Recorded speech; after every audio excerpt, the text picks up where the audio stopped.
ला मासिया एक ऐसा youth academy जो आज के डेट में बारसा का एक मेजर स्ट्रेंथ माना जाता है एंड जिस एकेडमी के बलबूते पे बारसा ने इतने सारे डिफिकल्ट सिचुएशन को ओवरकम किया है। आज इसी एकेडमी के कुछ पुराने पन्नों को पलट के देखेंगे। फुटबॉल डायरीज के पहले एपिसोड में तुम सबका बहुत स्वागत है।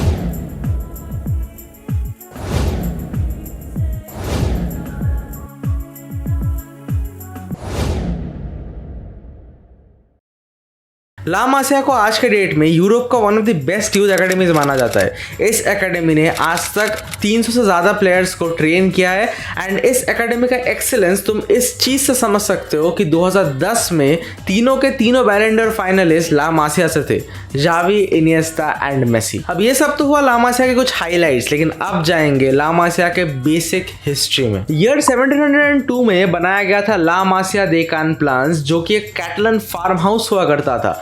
इस फार्म हाउस के बनाने के ऑलमोस्ट 275 साल बाद बार्सिलोना का नजर इस फार्म हाउस पे पड़ा, जहां पे वो इस फार्म हाउस को एक्वायर करते हैं एंड इसके बाद वो डिसाइड करते हैं कि वो इन फार्म हाउस में अपने इमिग्रेंट प्लेयर्स को रखेंगे। इमिग्रेंट प्लेयर्स मतलब जो प्लेयर्स कैटलोनिया के बाहर से आ रहे हैं। अब फार्म हाउस तो रहा फार्म हाउस की जगह, लेकिन इसके बाद एक यूथ एकेडमी का प्रपोजल आया फ्रॉम जॉमे एमट टू नूनेस।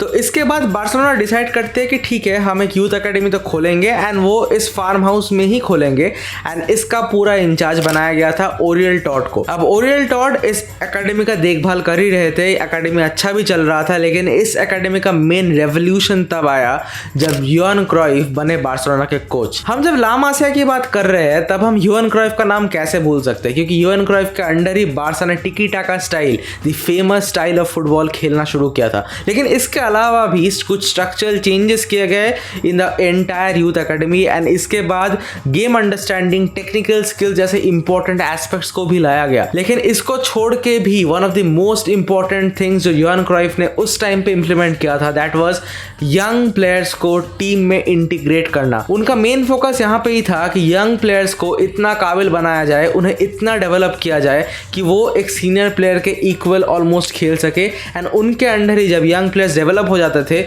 वो खुद के टीम में ही यंग प्लेयर्स को इंटीग्रेट कर देते थे, ताकि यंग प्लेयर्स एटलीस्ट इस लायक बन जाए कि वो एक सीनियर लेवल पे या फिर एक इंटरनेशनल या फिर नेशनल कंपटीशन में पार्टिसिपेट कर सके। एंड बारसा के लिए भी ये चीज़ काफ़ी फायदेमंद रहा, क्योंकि उस टाइम पे बारसा में भी बहुत सारे ला मासिया ग्रेजुएट्स खेल रहे थे। अब अगर हम ला मासिया के स्टोरी में वापस आते हैं तो 2009 तक ला मासिया का क्रेज इतना ज़्यादा बढ़ गया था कि 440 प्लेयर्स इस एकेडमी में खेलने आए थे, जिसमें से 50% तो कैटलोनिया थे, लेकिन बाकी 50% players were from all over the globe. अब इन 440 प्लेयर्स में से 40 प्लेयर्स ऐसे थे जिनको बारसा के फर्स्ट टीम में खेलने का भी मौका मिला and they were pretty good. इसका अंदाजा तुम इस चीज से ही लगा सकते हो कि 2009 में बार्सिलोना के ला मासिया प्रोजेक्ट को और भी ज्यादा पब्लिसिटी मिली थी, क्योंकि बार्सिलोना का B team was performing pretty good, जहां पे सारे के सारे उनके होम ग्रोन प्लेयर्स ही थे and La Masia was literally balling at that time. देखते ही देखते ला मासिया इतना फेमस हो गया था कि रॉय स्मिथ,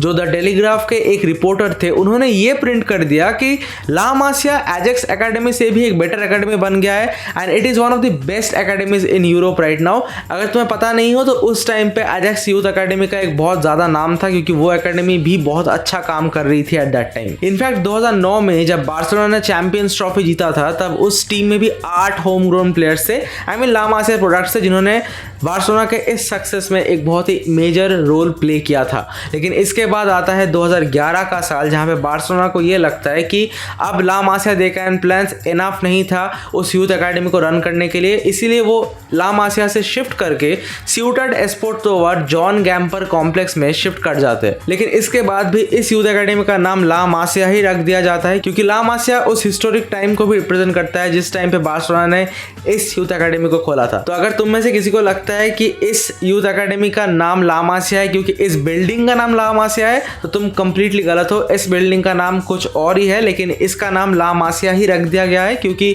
हिस्ट्री में जो बिल्डिंग ओरिजिनली बारसा का यूथ एकेडमी हुआ करता था उसका नाम ला मासिया था। आज के ला मासिया की बात करें तो ला मासिया में आज के डेट में 60 प्लेयर्स रहते हैं, जहां पे 10 प्लेयर्स फ्री ऑफ कॉस्ट में रहते हैं in the farm house and यहीं पे बाकी 50 प्लेयर्स खुद के एकोमोडेशन कॉस्ट खुद ही बियर करते हैं एंड वो पास के किसी स्टेडियम के रेंट हाउस हाउस में रहते हैं। ये एकेडमी आज के डेट में यूरोप में सबसे बड़ा एकेडमी माना जाता है, क्योंकि इस एकेडमी के पीछे हर साल 5 मिलियन यूरोस खर्च होते हैं। इस एकेडमी को ज्वाइन करने का मिनिमम एज है 6 years and you will be very surprised to know this कि हर साल 6 to 8 इयर्स के प्लेयर्स 1000 एप्लीकेशंस करते हैं, जिनमें से सिर्फ 60 प्लेयर्स ही सिलेक्ट होते हैं। तो तुम ये कह सकते हो कि इन इंस्टीट्यूशंस में भी एडमिशन पाना एक बहुत ही टफ जॉब है। लेकिन ला मासिया का इम्पैक्ट तुम इस चीज से ही समझ सकते हो कि ला मासिया के प्लेयर्स हर एक टीम में जहां पे खेलते हैं, बीट्स द स्पेनिश टीम या फिर द बार्सिलोना टीम, हर जगह ही आउटशाइन करते हैं। वो तुम पास्ट में मेसी, जावी, इनिएस्टा की बात करो या फिर प्रेजेंटली अगर तुम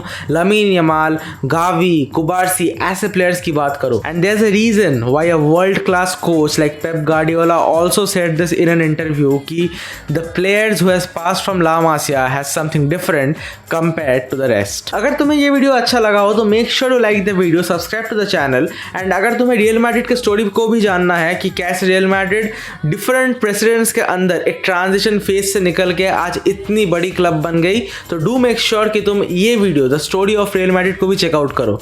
आई will see you guys in the next one. Until then take care, bye.